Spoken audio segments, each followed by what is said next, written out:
entertaining and informative. This is Sid and Friends in the Morning. 77 WABC. Hello?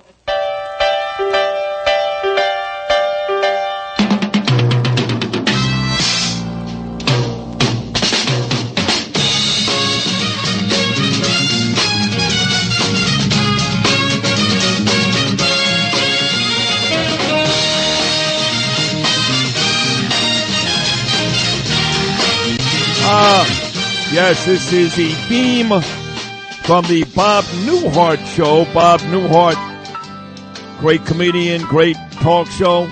Excuse me, not talk show, great sitcom. And Bob Newhart died yesterday at the age of 94 years old. You know, Walsh died yesterday. This is very, very sad, and I was made aware of it by John Catsimatidis through a Donald Trump Truth Social post. A guy that I saw, and so did you, Lou, and so did you know him, literally 2 weeks ago. 2 weeks ago, walking around with Chad in our studios, the highly esteemed reporter, good man, Lou Dobbs. I was shocked yesterday when I heard that Lou Dobbs passed away. That is a major loss, not just for WABC and John and Margot, they're friends with Lou, but the whole broadcast world. He was a good, solid man, and I'll speak for myself, nobody else. I was very sad to hear that Lou Dobbs passed away yesterday. My next guest is one of the two best politicians in my lifetime, and I saw the other one on Radio Row the last couple of days, my friend Rudy Giuliani. He is the great congressman out of Long Island, Peter King. Pete King, what's going on, brother? It was a great week for the Republicans, Sid. You did a great job out there. It was, and I'd say Nassau really was well represented. Yeah, I'd wanted to be there. I was a delegate. Rosemary was recovering from surgery, so I stayed back. She probably wishes I was the convention I was doing, yelling and screaming at the television and everything else. But my daughter was out. In fact, my daughter Erin was staying at the DoubleTree with my granddaughter. And, again, everybody had a great time out there. And more importantly, I think this is the most united I've ever seen the Republican Party. And not just united. You know, in the past, we may be united, but now united with enthusiasm. I mean, that was just watching on television, talking to the people who are out there, talking to Joe Cairo, talking to Bruce Blakeman, talking to Anthony D'Esposito. There's electricity there. And those guys have been around a long time. It's hard to get them that excited. They were excited. No, they were. And Ed Cox, too, who, of course, is Mr. GOP in New York. And I sat with those guys right there on the floor, just a couple of feet away from where all those great speakers, including Trump, spoke last night. In fact, the front row was Ed Cox, Sid Rosenberg, Lee Zeldin, Anthony D'Esposito, Mike Lawler, Joe Cairo, about 2 rows behind us with his whole beautiful family. He's got a gorgeous family. And Nassau County, Long Island, just did an amazing job. And Suffolk County, Lee Zeldin was there last night, like I said. Nick LaLota was there last night. So Long Island. Garcia, the county chairman, has done a great job. You know, it's interesting, though, you say New Yorkers up front. I know also in 2016 they were up front. In the past, like I remember being in Philadelphia in 2000, we were back by the men's room somewhere. I mean, you had to have binoculars to see what was going on. So that shows one more advantage of Donald Trump being in charge is New York gets up front.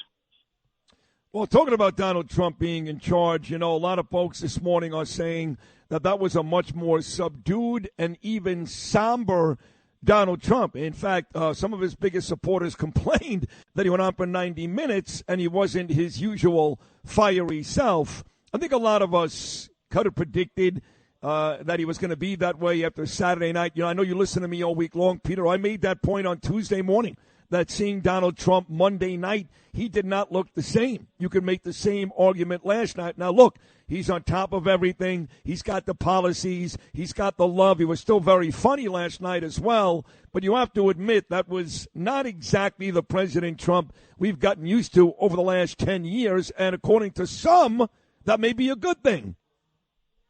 Yeah, actually, in some ways it was the same. I'll tell you why. I mean, you know him. I know him. There are many sides to Donald Trump. And that kind side, you want to call it that way, the sort of gentleman side of Donald Trump, that's always been there. Obviously, you don't see it as much. I mean, you usually see him when he's fighting with somebody or he's going on. But I know, like, when my daughter was sick several years ago, you couldn't have found a more compassionate guy than Donald Trump. when I was trying to get my grandson into the White House once, he actually personally called up the appointments office, made sure he got in, singled him out that night. So that's the side of him you see. The next time you see him, he's cursing at you about something. But that's the he's a multifaceted guy.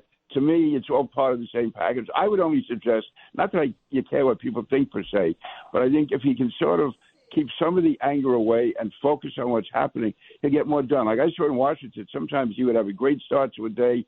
He'd be making progress. Even the media was having to report him the right way.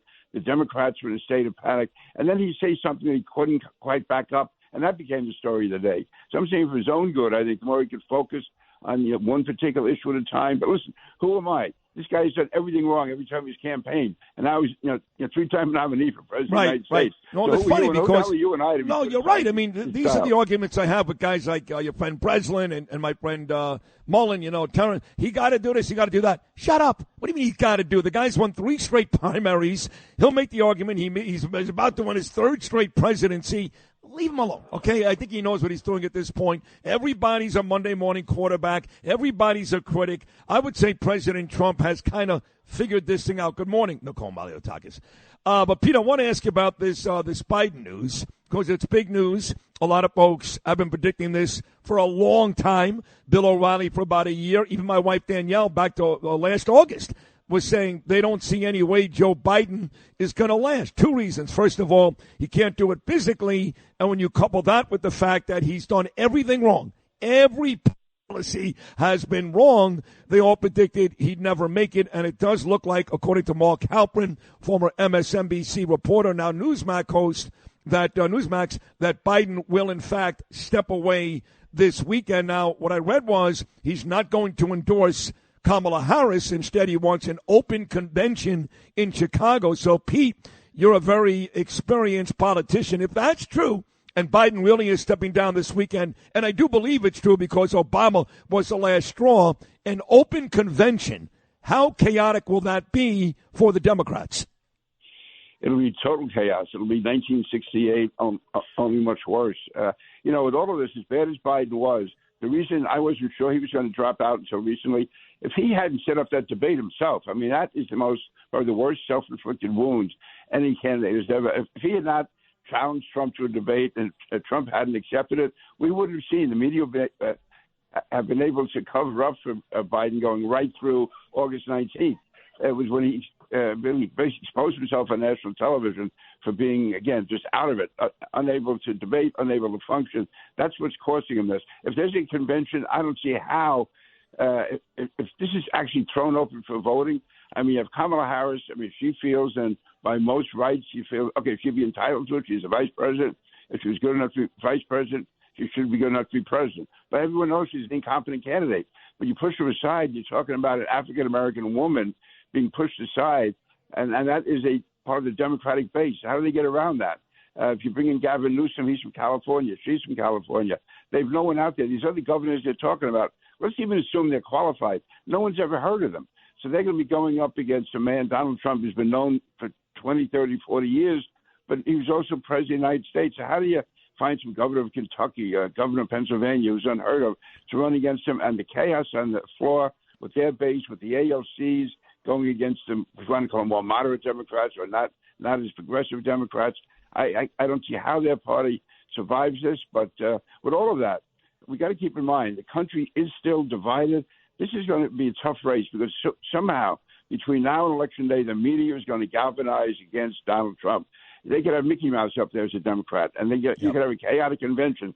You'll still find CNN and MSNBC saying this is the greatest candidate ever. Donald Trump is a threat to democracy.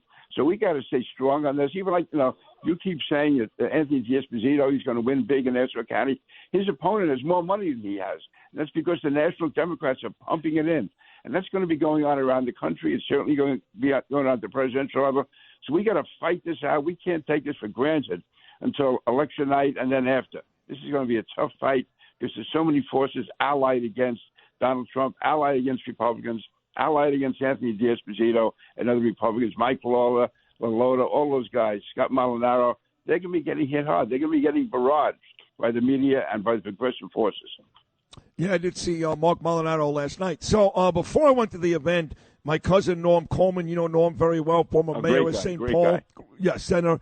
So he heads the RJC, Republican Jewish Coalition. And they had a beautiful event about 4 o'clock locally here yesterday afternoon at the Wisconsin, what do they call that? The Wisconsin House or something, I don't know.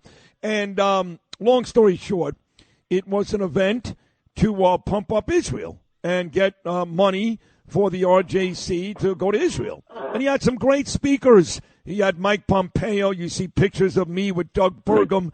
Nice picture with me with Governor Abbott, Kristi Noem, President Herzog. It was really great. But I got to a really good conversation with a guy named Bernie Moreno. And he is a young, good-looking Ohio senator. And he's very, very close with J.D. Vance. Long story short, I was asking Bernie some questions about J.D. Vance that no one else has asked. And he answered them for me. But to be honest, when Trump picked J.D., I wasn't all that happy. In fact, I saw Elise Stefanik there last night, and I said, you're still my choice. I think J.D. hurts us in New York. His stance on abortion, way too conservative, and some other things as well. But I know Trump loves him. I know, more importantly, Donald Trump Jr. loves him. But he was not my first choice. What about you? Yeah, I mean, I have some disagreements with J.D. Vance, but, there's a lot of differences I've had even with Donald Trump over the years. The fact is, on the overwhelming number of issues, we agree. And I think whatever differences we have, let's put them off till January 21st. Let's talk about them then as we go forward. Now, J.D. Vance, as far as abortion now, I am pro-life. I voted pro-life. My district was not pro-life, and I told people up front, if that is the main issue for you, then you can't vote for me. Then he went down the whole list of issues where they should be supporting me. But I think J.D. Vance will be able to advance it. And what he's saying is that his position will be the same as Donald Trump. He may be pro-life, but he also realizes that any changes that are going to be made have to be made incrementally over a period of years, and they have to be done with consent of the voters. It's not going to be a secret conspiracy to come in behind. But, for instance, in New York, okay, it's not going to help us in New York. It probably won't. I'll agree with that. It certainly didn't help me. But having said that, with all the issues we have in New York, Donald Trump said the state should decide abortion. Does anyone think in the next 10 or 20 years there's going to be any changes in the abortion laws in New York? Meanwhile, the subways are still going to be crime-ridden. There's still going to be drugs. There's still going to be neighborhoods. There's still going to be cops being attacked. There's still going to be out-of-control spending. You're still going to have illegal immigrants running around the streets. If you think a potential abortion vote 20 years from now is more important for the survival of you and your family than all those other issues, then I guess you're not going to get their vote. I hope we can convince those people, vote for what's important for you and your family over the next 5, 10, 15 years. What's important to me and to you is the health of your beautiful wife. Rosemary, how's she doing today? Rosemary's doing great. I think she thought the worst thing she ever went through was surgery. Now having me around the house for 2 weeks, she wants me to go back to Congress and go somewhere. She says, I'm driving her crazy here at home. Actually, thanks a lot. She appreciates that. She really, people are reaching out to her. She's doing much, much better. And she's going to be up on her feet and stronger than ever in a matter of weeks. Well, we love her. We love you, Pete King, a lot. And your name was mentioned 1,000 times by your brothers in arms, Nassau County, Long Island, out here in Milwaukee. Thank you for hopping on today, Pete. We'll do it again next week. Have a great weekend. Okay, you should have said you're the man. Bye. Thank you. Look who's talking. Peter King right here on Sid and Friends in the Morning.